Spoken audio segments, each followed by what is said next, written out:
नमस्कार दोस्तों, मैं हूं संजीव त्रिवेदी।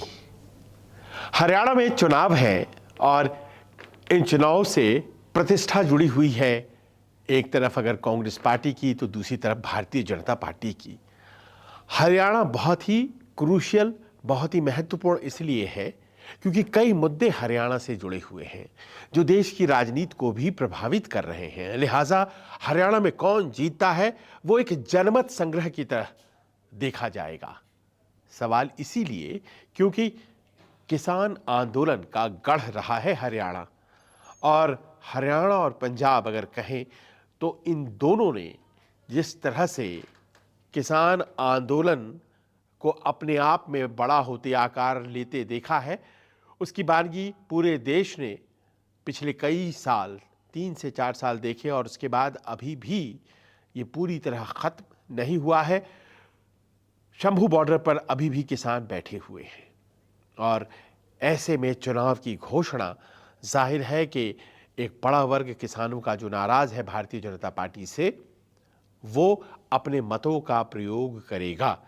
पिछली जब चुनाव हुए थे हरियाणा में, खासतौर पर विधानसभा के, तो उस वक्त ये आंदोलन शुरू नहीं हुआ था, लेकिन आंदोलन की आंच लोकसभा चुनाव के नतीजों पर दिखाई पड़ी है। भारतीय जनता पार्टी की 10 सीटें थीं, 10 में 10, 5 सीटें इस बार भारतीय जनता पार्टी हरियाणा में हार गई। किसानों को लेकर इतना ज़्यादा संजीदा है भारतीय जनता पार्टी कि वो कोशिश यही करती है कि कोई भी ऐसी बात न सामने आए जो किसान समाज की गोलबंदी भारतीय जनता पार्टी के खिलाफ कर दे। भारतीय जनता पार्टी तो ये कोशिश करती है, लेकिन क्या भारतीय जनता पार्टी के तमाम सांसद ऐसा करते हैं? और जवाब ना में आएगा, क्योंकि कंगना राणावत का बयान सबके सामने है। यह बयान दिया तो गया किसी एक इंटरव्यू में, लेकिन कंगना राणावत आज सिर्फ और सिर्फ एक फिल्म अभिनेत्री नहीं है। अपनी फिल्म के बारे में वो लगातार बात कर रही हैं। उनकी एक फिल्म आ रही है, इमरजेंसी, आपातकाल पर बनाई गई है, और जाहिर है कि फिल्म जब आने वाली होती है तो जो कलाकार होते हैं वो अपनी फिल्म के बारे में इंटरव्यूज़ देते हैं, लोगों को बताते हैं उन इंटरव्यूज़ के ज़रिए कि फ़िल्म को क्यों देखा जाना चाहिए। और इस फिल्म को तो बड़ा महत्वाकांक्षी प्रोजेक्ट के तौर पर उन्होंने पेश किया है, क्योंकि इसमें खुद उन्होंने इंदिरा गांधी की भूमिका निभाई है और बताने की कोशिश की है कि जो आपातकाल था, इमरजेंसी का काल जो था, वो किस तरह से कांग्रेस ने जब लागू किया था तो हमारे देश में मानवाधिकारों को दरकिनार कर दिया गया था। भारतीय जनता पार्टी की सांसद है, लिहाजा वो अपनी सोच को जिस तरह से वो आकार देना चाहती हैं, उन्होंने फिल्म में दिया है। लेकिन उस फिल्म के प्रमोशन के दौरान जो भी इंटरव्यूज़ वो दे रही थी, उसमें किसानों पर कहा जाना, वो सब बातें जो उन्होंने कही, ज़रूरी था क्या? ये प्रश्न ऐसा है जो कि कहा जा रहा है कि कंगना राणावत को सोचना चाहिए था। वो सिर्फ और सिर्फ फिल्म अदाकारा नहीं है, उनकी अपनी एक शख्सियत है फिल्मी दुनिया में। उन्होंने बहुत ही संघर्ष के ज़रिए एक मुकाम बनाया है, और ऐसे दौर में मकाम बनाया है जब उन्होंने ऐलान जंग कर दिया था उनसे जो सिनेमा इंडस्ट्री की ताकतें हैं, जिनके बारे में वो कहती थी कि ये वंशवाद की पैदाइश हैं, उनके खिलाफ लोहा लेते हुए उन्होंने अपनी पहचान बनाई। बड़ी अच्छी अच्छी फिल्में भी की उन्होंने, लेकिन अपनी ज़ुबान के लिए वो हमेशा इसी तरह से जानी जाती रही। एक बार जो एयरपोर्ट पर चंडीगढ़ में घटना घटी थी, वो आपको याद होगी, कुछ दिन पहले की बात है, जब उन पर किसी सीआईएसएफ के कांस्टेबल ने हमला कर दिया। वो नाराज़ थी क्योंकि 2020 में एक बयान दिया था कंगना राणावत ने, और कहा था कि ये जो किसान हैं, ये आंदोलनरत जो किसान हैं, ये तो 100-100 रुपए में चले आते हैं यहाँ बैठने के लिए। ये जो महिलाएं आई हैं और ये किसान सब बैठे हुए हैं बॉर्डर्स पर, वो दौर 2020 का आपने जिस तरह से देखा होगा, उस वक्त ये कैसे दिल्ली बॉर्डर पर सभी तरफ से किसान पहुँचे हुए थे और उन्होंने 3 कानूनों के खिलाफ जो सरकार ने बनाया था, उसके खिलाफ ज़बरदस्त वो आंदोलन कर रहे थे। और उस वक्त ये बयान दिया था, और उसका गुस्सा 4 साल बाद सीआईएसएफ की उस कांस्टेबल ने चंडीगढ़ एयरपोर्ट पर तब उतारा जब वो सांसद बन गई थी। लेकिन कंगना रनौत ठहरी, वो किसानों के ऊपर बोलने से पीछे नहीं हटी, और जो उन्होंने अभी कह दिया वो तो और भी ज़्यादा ख़तरनाक और बहुत ही ऐसी बात जिसको कि आप रिपीट भी नहीं कर सकते। अब ऐसी बातें जब वो कह रही है कि किसान आंदोलन में इतनी कुकृत्य हुआ करती थी, और किसान आंदोलन दरअसल वो किसान आंदोलन नहीं था, बल्कि वहाँ तो ये सब हो रहा था, गलीज़ बातें, तो जाहिर है कि वो नाराज़गी में तब्दील हो गई है। उन्होंने क्यों कहा था? बहुत लोग कहते हैं कि फ़िल्म की पब्लिसिटी के लिए लोग कुछ कह देते हैं, लेकिन कंगना तो जानती थी कि किसानों पर कोई भी उनकी बात तुरंत में वो एकदम आग की तरह फैल जाएगी। फिर क्या उन्होंने जानबूझकर बोला? जो भी स्थिति हो, उन्होंने जो बोला उसके बाद से आप जानते हैं कि घटनाक्रम कितनी तेजी से बदल रहा है। कंगना राणावत ने वो बयान दिया सोमवार को, वो बयान सुर्खियों में आया, और आप जानते हैं कि उसके तुरंत बाद भारतीय जनता पार्टी ने कह दिया कि आपको नहीं बोलना है, और आपका बयान जो है वो ये आपका बयान है, हमें इससे लेना देना नहीं है। किसी सांसद के लिए ये बात कही जाए खास तौर पर, तो ये बहुत अच्छी बात नहीं मानी जाती है। पार्टी ने उनसे किनारा कर लिया।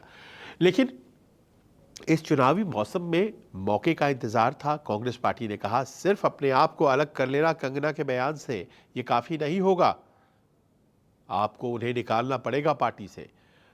शाम होते होते कल ये भी हम लोगों ने देखा कि राहुल गांधी का बयान आ गया, और किसान विरोधी मानसिकता से उन्होंने जोड़ दिया। भारतीय जनता पार्टी की सांसद है कंगना राणावत, लिहाजा उनको मौका मिला। उन्होंने कहा कि देखिए ये मानसिकता जो है किसान के खिलाफ, उसी की उपज है कि कंगना राणावत ऐसा बोल रही हैं। और फिर उन्होंने कहा कि मैं दिलवाऊंगा एमएसपी, और उसका जो कानूनी वैधता की जो मांग है वो मैं पूरा करूंगा।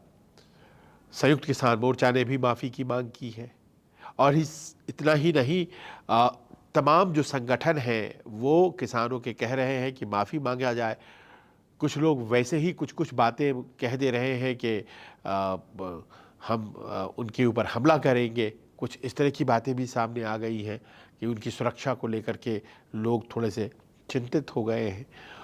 और इतना ही नहीं, अब ये राजनीतिक मुद्दा भी है, क्योंकि किसान अपने आप में एक बड़ा वोट बैंक है, वो आंदोलनरत है, आज भी बैठा हुआ है। आप जानते हैं सुप्रीम कोर्ट में भी मामले चल रहे हैं कि किसानों को धरना देने से हटाइए, सुप्रीम कोर्ट ने भी नहीं हटाया, और उन्होंने कहा कि धरना देने का तो किसी को भी अधिकार है। किसान कहते हैं कि हम धरना नहीं दे रहे हैं, हम तो दिल्ली की तरफ जा रहे हैं, हमें रोका जा रहा है हरियाणा की सरकार के द्वारा। उसी हरियाणा में चुनाव भी होने हैं। अब किसानों को आप किसी भी वक्त एड्रेस जब करते हैं तो उनके चुनावी संदर्भ को ध्यान में रखकर करते हैं, और ये इसी चुनाव की बात नहीं है जो हरियाणा में होने जा रहा है। तमाम देश में जब भी चुनाव होते हैं तो हर नेता की ज़ुबान पर किसान, मजदूर, महिला, युवा, इस तरह से वो बोलते हैं। ऐसे में कोई भारतीय जनता पार्टी के सांसद वो सब कह सकते हैं क्या जो कंगना राणावत ने कहा? और भले ही ये कहा जाता है कि कंगना राणावत बोलती रहती हैं, लेकिन हमें तो ये लगता है कि जो लैटरल एंट्री हो जाती है उसी का नतीजा है। देखिए, फिल्म एक्ट्रेस के रूप में उन्होंने बहुत छोटी उम्र से संघर्ष किया और एक मुकाम को हासिल किया, पर सांसद होने के लिए उन्होंने उसी पॉपुलैरिटी को इस्तेमाल कर केवल पाला बदला, और दूसरा फील्ड चुना, वो सांसद हो गई। और भारतीय लोकतंत्र का ये जो अपने आप में एक दस्तूर है कि कोई भी व्यक्ति ज़रा फेमस हो जाता है तो उसे चुन लेते हैं, भले ही बड़े बड़े जो नेता हैं और जिनका कि दशकों का संघर्ष है, उनके सामने वो फीके पड़ जाते हैं और वो चुन के चले जाते हैं। तो कंगना रनौत यहाँ तो लैटरल एंट्री ही कहा जाएगा, वो आ गई। अब भारतीय जनता पार्टी को बड़ी मुश्किल हो रही है, इसलिए कि उसके बयान का हवाला दे देकर विपक्ष भारतीय जनता पार्टी को किसान विरोधी साबित करने की कोशिश कर रहा है। इसका जवाब कैसे दिया जाए? क्या केवल ये कह देना कि ये बयान कंगना के बयान है, हमारे बयान नहीं है, काफ़ी होगा? और अगर मान लीजिए ये काफ़ी नहीं है तो क्या कोई एक्शन लेने के लिए मजबूर होगी बीजेपी? बीजेपी के अध्यक्ष जेपी नड्डा और कंगना रनौत की मुलाकात होगी, इस तरह की खबरें आज मंगलवार को थी, लेकिन ये खबरें ही रही, मुलाकात नहीं हुई क्योंकि दबाव और बढ़ जाएगा।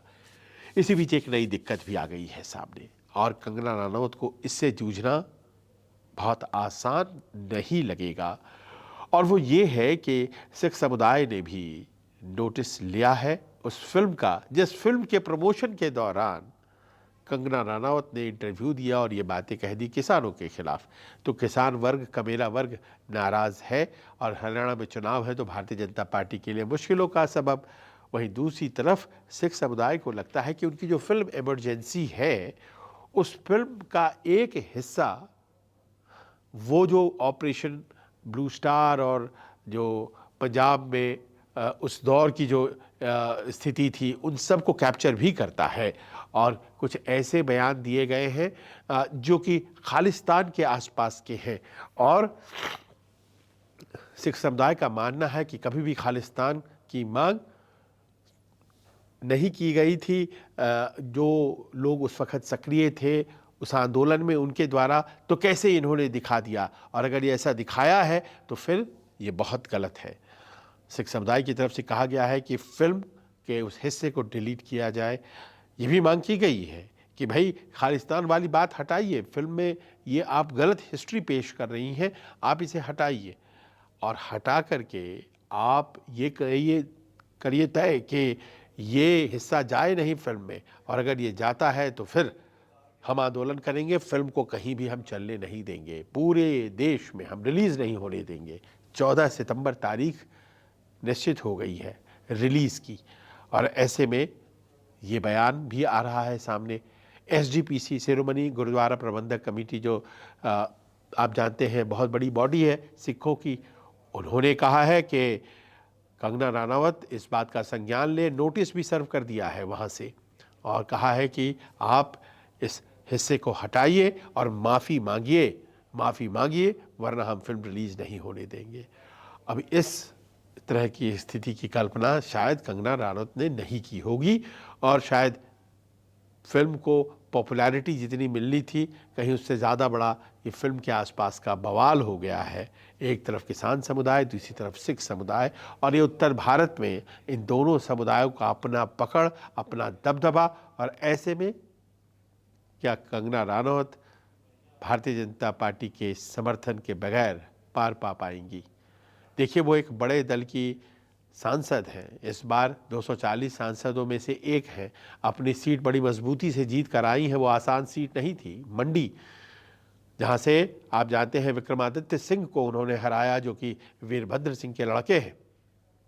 और ऐसे में अगर पार्टी उनको डिज़ोन करके कहती है कि ये आपका मामला है, आप डील कीजिए, तो वो कैसी डील करेंगी?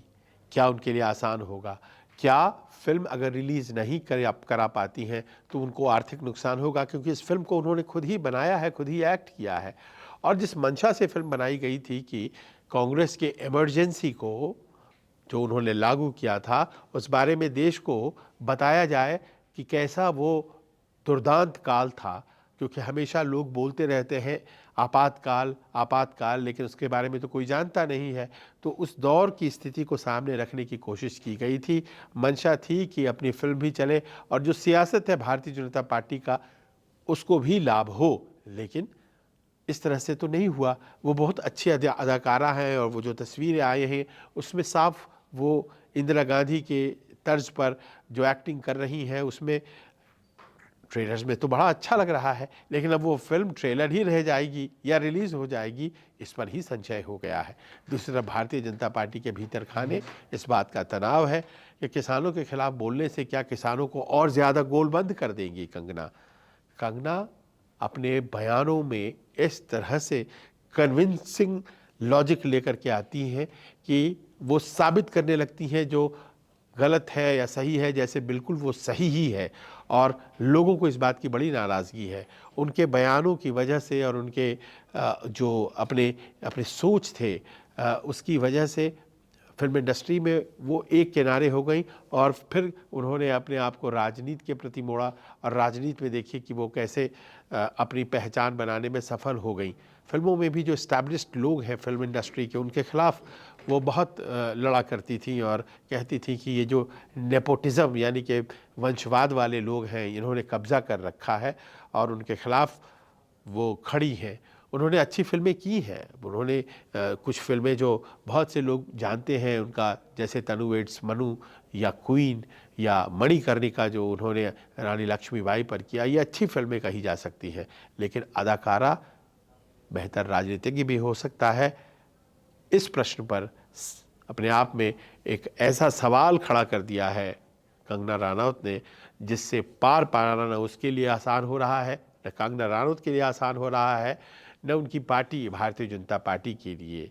और किसान समुदाय और सिख समुदाय जो नाराज़ है, उनकी नाराज़गी को दूर कैसे किया जाए। भारतीय जनता पार्टी के सामने ये प्रश्न पहले है, हरियाणा चुनाव की तैयारियों का सवाल थोड़ा पीछे।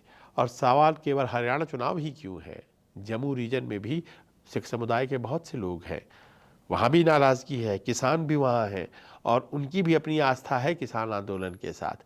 तो क्या कंगना ने भारतीय जनता पार्टी का खेल खराब कर दिया? ये बात स्पष्ट नहीं है कि आखिरकार भारतीय जनता पार्टी इसे डील कैसे करेगी, लेकिन ये तो स्पष्ट है कि नुकसान कंगना की तरफ से हुआ है। आलाकमान इस तरह के नुकसान को बहुत अच्छे से नहीं लेता है। आपको याद होगा प्रज्ञा सिंह ठाकुर भोपाल से सांसद बनी थी 2019-2024 वाली 17वीं लोकसभा में। उन्होंने दिग्विजय सिंह जैसे कद्दावर को हराया था, लेकिन बापू महात्मा गांधी के बारे में उनका एक बयान, और उस बयान पर प्रधानमंत्री ने कहा था कि मैं उन्हें माफ़ नहीं कर पाऊंगा, और साल 2024 में उन्हें टिकट नहीं मिला। भारतीय जनता पार्टी अपने तरीके से चीज़ों को देखती है, लेकिन इस बार सिर्फ उस बयान का मसला नहीं है जो कंट्रोवर्सी क्रिएट कर रहा है। उस बयान से चुनाव पर असर जो पड़ने वाला है उसका भी मसला है, और इस बात का भी मसला है कि सिख समुदाय आखिरकार उसे अगर माफ़ी नहीं मिलती है तो वो कैसी प्रतिक्रिया देगा। हमारी नज़रें बनी रहेंगी। आपको कैसा लगा ये न्यूज़ वीडियो आप बताइएगा। जाहिर है कि आप भी सोच रहे होंगे कि कंगना रनौत ऐसी बातें करती क्यों हैं, और अगर करती हैं तो इसके पीछे उद्देश्य होता है या फिर बस यूं ही वो बोल देती हैं। लिखकर बताइएगा। नमस्कार। नमस्कार, मैं हूं मानक गुप्ता। अगर आपको हमारा ये वीडियो पसंद आया हो तो इसे लाइक और शेयर जरूर करें, और हाँ, हमें सब्सक्राइब और फॉलो करना ना भूलें ताकि आप देश और दुनिया की कोई खबर मिस ना करें। तो जुड़े रहिए हमारे साथ और देखते रहिए न्यूज़ 24।